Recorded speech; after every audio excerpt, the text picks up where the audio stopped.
अब दीपक नांदल के 4 गुर्गे मारे जा चुके हैं, 5वां अस्पताल में भर्ती है। खुद दीपक नांदल इस वक्त विदेश में बैठा हुआ है। नांदल की लास्ट लोकेशन पुर्तगाल में मिली है।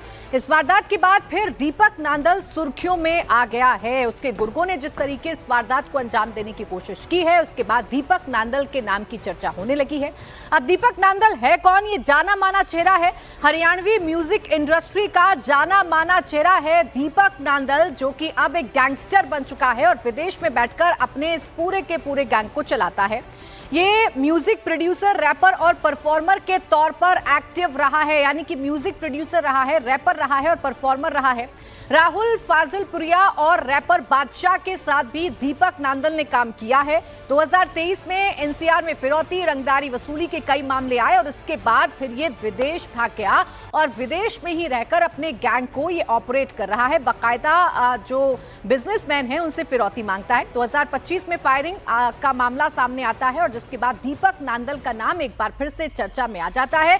हरियाणा म्यूजिक इंडस्ट्री का जाना माना फेस रहा है दीपक नांदल, लेकिन फिर इसका गैंगस्टर बैकग्राउंड भी सामने आने लगता है और पुलिस को इसकी तलाश तेज हो जाती है और ये विदेश भाग जाता है। विदेश में बैठकर अपना पूरा गैंग जो है उसे ऑपरेट करता है। 2025 में भी फायरिंग का मामला सामने आया था, जिसमें दीपक नांदल का नाम सामने आया था और एक बार फिर से दीपक नांदल के गुर्गों ने ही गुरुग्राम में एक बड़ी वारदात को अंजाम देने की कोशिश की है। और हमारे सहयोगी कुमार सोनू इस वक्त हमारे साथ जुड़ गए हैं, सीधा उन्हीं के पास चल लेते हैं। कुमार, अभी तक की जानकारी के मुताबिक पुलिस कहां तक पहुंची है? दीपक नांदल के बारे में क्या पता चल पाया है? देखिए, मैं आपको बता दूं कि प्राची, दीपक नांदल जो है वो विदेश भाग गया था और उसकी जो लास्ट लोकेशन है वो हरियाणा पुलिस को भी और सेंट्रल एजेंसीज को भी पुर्तगाल की मिली थी। फिलहाल दीपक नांदल जो है विदेश में बैठकर अपने गैंग को ऑपरेट करता है, जो रंगदारी का अपना धंधा है वो चलाता है। यहाँ पर उसके कई शूटर्स हैं, खासतौर पर हरियाणा और दिल्ली और जो वेस्टर्न यूपी का इलाका है वो यहाँ पर उसका दबदबा है और हरियाणा में जो है उसका अच्छा खासा जो है दबदबा भी है और उसके गैंग के शूटर्स भी जो हैं और उसके कहने पर वो कोई भी वारदात को अंजाम देने से नहीं चूकते हैं।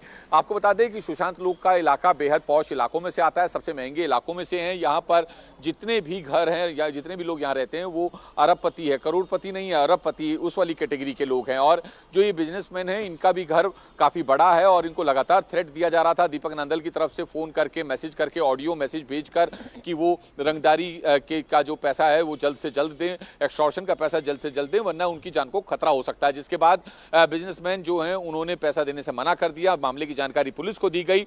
पुलिस जो है इस मामले को लेकर लगातार टेक्निकल सर्विलांस के जरिए दीपक नांदल के शूटर्स पर, उसके गैंग के दूसरे सदस्यों को मॉनिटर कर रही थी। पुलिस को ये जानकारी मिली कि तकरीबन 5 शूटर जो हैं वो काले रंग की स्कॉर्पियो में सुशांत लोक इलाके में आने वाले हैं। जिसके बाद पुलिस ने ट्रैप लगाया हुआ था, लेकिन इतने ही में ही जो 5 शूटर थे वो स्कॉर्पियो लेकर व्यापारी के घर पर फायरिंग कर रहे थे। व्यापारी का घर बिल्कुल टक्कर पर है, यानी टी पॉइंट बनता है, जहां से लेफ्ट में भी रास्ता है, राइट में भी रास्ता है और सीधा सामने उनका घर है।